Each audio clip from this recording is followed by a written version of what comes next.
हाँ जी, कि मतलब क्या कहिए, वो मेरे खास का बड़े ज़ाती मरासम थे। मैं जब शुरू में नौकरी में था बीसी रोड पे, तो उन्होंने अपना वहाँ वर्कशॉप बनाई थी, तब से मेरे उनके साथ तल्कात रहे हैं। उसके बाद मैं एक्सचेंज था उधमपुर, उन्होंने वहाँ भी एक वर्कशॉप की, तो मुझे वहाँ भी उन्होंने आए, डॉक्टर फारूक अब्दुल्ला थे, मैं भी साथ था।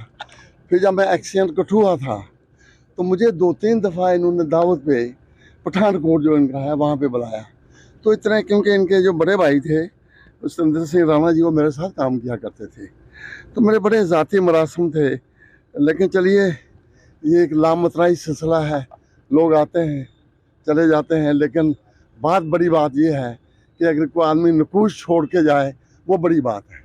तो जिस ढंग से इन्होंने सोसाइटी में हर एक आदमी के साथ पहले तो बिजनेसमैन थे, फिर एक ज़माने में इन्होंने फास्ट फूड का पहली दफ़ा जीवन में एक कमरा बनाया। मैं वहाँ भी गया, तो उन्होंने इस ढंग से स्टार्ट किया था अपना कैरियर, और ये करते करते ऑनेस्ट अप्रोच थी, लोगों के साथ तल्कात थे, तो इतने ऊंचाई पे हो गए।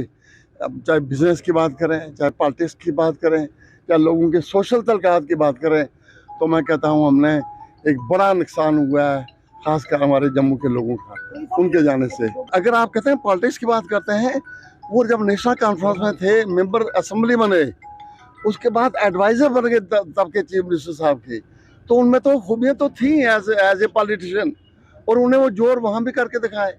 तो ठीक है, कुछ इख्तलाफ हुए, कुछ होता है अपना अपना पार्टी में, तो वो उसके बाद हमारे भारतीय जनता पार्टी में शामिल हुए। तो इन्होंने भी आते ही जिस ढंग से उन्होंने अपना इनिशिएटिव लिया, वो प्रवास शुरू की, मैं कहता हूँ इतनी काबिल तारीफ थी। जो पुराने लीडर बड़ी देर के आए हुए थे, वो भी उनका मुकाबला नहीं कर सकते। बड़े बोलने वाले थे, बड़े ज़बरदस्त स्पोक्स पर्सन थे, इंटेलिजेंट थे, किसी मौजू पे आप उनसे बात करें, उनमें इतना दम और खम था कि वो आराम से हर एक को की बात भी सुनते थे। एज पॉलिटिशियन तो आपको पता है, देहात में लोगों के साथ, एक गरीब के साथ भी वास्ता पड़ता है, और इनकी जो कंस्टिट्यूंसी थी, वहाँ हिंदू मुस्लिम हर तरह का जो तबका था वो वहाँ था, और ख़ासकर गुजर कम्युनिटी जो थी, उनके साथ उनका बड़ा लगाव था, क्योंकि काफ़ी पॉपुलेशन वहाँ थी। तो मुझे भी उनके साथ उठने का, बैठने का बड़ा मौका मिला। आज बड़ा मुझे भी दुख हो रहा है। मैं तो कहता हूँ मुझे ज़ाती तौर पे दुख है उनके जाने का।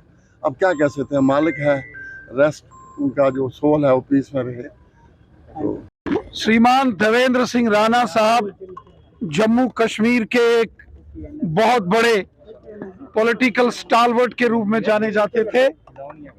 श्री देवेंद्र सिंह राणा साहब के असामयिक इस दुनिया से जाने का समाचार सुनकर, उनके दुखद निधन का दुखद समाचार सुनकर पूरा जम्मू कश्मीर स्तब्ध है, आहत है, दुखी है। राजनीति के साथ साथ वो एक सामाजिक कार्यकर्ता थे, जिनके दरबार में गरीब, अमीर, हिंदू, मुसलमान, सिख सब आते थे। वो सबके पैरोकार थे, वो सबके सेवक थे, वो सबके लिए लड़ते थे। और आज जैसे ही उनके दुखद निधन का समाचार आया, पूरा जम्मू कश्मीर परेशान है, दुखी है, स्तब्ध है, आहत है। देवेंद्र सिंह राणा साहब का निधन पूरे जम्मू कश्मीर के लिए अपूरणीय क्षति है, इररिप्लेसेबल लॉस है, और जिसकी भरपाई नहीं हो सकती। उनके लॉस को, उनके निधन को शब्दों में बयां नहीं किया जा सकता। उनकी पर्सनैलिटी को, उनके कामों को, उनके इनिशिएटिव्स को शब्दों में बयां नहीं कर सकते। आज पूरा जम्मू कश्मीर जो है निशब्द है, स्पीचलेस है। एक ऐसी शख्सियत का जाना हुआ है कि जहां हम सोच सकते थे कि जम्मू के डोगरों की आवाज़ को हर प्लेटफॉर्म पे मजबूती से रखना, और एक पार्टी पॉलिटिक्स से ऊपर उठ के जम्मू के लोगों की बात करना, उसमें अगर कोई सक्षम चेहरा था, कोई व्यक्तित्व था, तो देवेंद्र राणा जी का था। वो देवेंद्र राणा जी ने एक लेगेसी को आगे बढ़ाया था। इनके पिताजी राणा राजेंद्र सिंह जी जम्मू कश्मीर के चीफ इंजीनियर होते थे। आप ये सोच सकते हैं कि एक सामाजिक शख्सियत भी जो है, उस परिवार से इतना बड़ा पॉलिटिकल चेहरा निकलना, फिर चाहे वो नेशनल कॉन्फ्रेंस में भी रहे, वहाँ पर भी वो जम्मू की बात करते थे।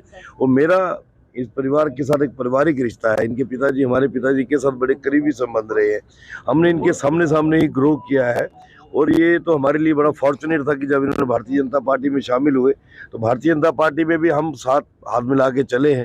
हिमाचल के सह प्रभारी रहे, और हमारे भी हिमाचल में चुनावों में था, तो हिमाचल के लोगों को ये लगता ही नहीं था कि ये भारतीय जनता पार्टी का कोई नया चेहरा है। उनको ये लगता था कि पुराने चेहरों में से कोई जो है इतने बड़े जिम्मेवारी पे लाया गया। और हिमाचल में भी जिस तरीके से इन्होंने थोड़े दिनों में ही लोगों का दिल जीता, तो वहाँ तो केवल कैंडिडेट ही कहने लग पड़े थे कि राणा साहब कहीं 5 साल के बाद आप यहाँ चुनाव लड़ने आ गए तो आप हमारी सीट खतरे में डाल दोगे। एक ऐसा व्यक्तित्व वाला व्यक्ति जब अचानक चला जाए, तो ये मुझे लगता है कि दिवाली से पूर्व हमारी काली दिवाली जिसे आप कह सकते हैं कि समूचे जम्मू की कल हुई। इतनी पेंशन नहीं लगती होंगी जितनी श्रीमान दविंदर सिंह राणा के घर के अंदर जो रजिस्टर पड़ा है, जिसमें लिखा है कौन बच्चा पढ़ने जाना है जिसकी फीस देनी है, कौन दिव्यांग है जिसको पेंशन देनी है, कौन विधवा है जिसको पेंशन देनी है।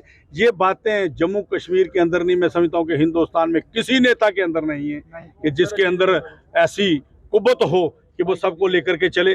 आज आप देखें कि कल जब पता लगा, लोगों के दिवाली जो है बड़ी फीकी रही कि भाई हमारा जो साथी, जो हमारा ऐसा नेता, जो हमारी बात उठाने वाला, गरीबों के साथ चलने वाला और ज़मीन पे बैठ के बात करने वाला, आज वो हमारे बीच में नहीं रहा। लेकिन शरीर रूप से नहीं है। मैं तमाम जो बाकी हमारे नेता हैं, मैं उनको कहना चाहता हूं कि अनुसरण करो कि ये मुस्लिम रो रहे हैं, ये जो हिंदू रो रहे हैं, जो सिख रो रहे हैं, क्यों? ये प्यार था उनका, आप भी कुछ सीखो। ये श्रद्धांजलि उनको एक ही जाती है कि दविंदर सिंह राणा हर एक शख्स बन के चले, ताकि लोगों का काम जो है वह तो हो, लेकिन कभी भी किसी गरीब लड़की की शादी होनी, एक इशारा मारना, ओए इसको कर दो, बड़े लोगों के पर्दे उसने ढके हुए थे। आज वो साथी हमारे बीच में नहीं रहा। जम्मू कश्मीर की खबरों के लिए जुड़े रहिए JK अपडेट के साथ।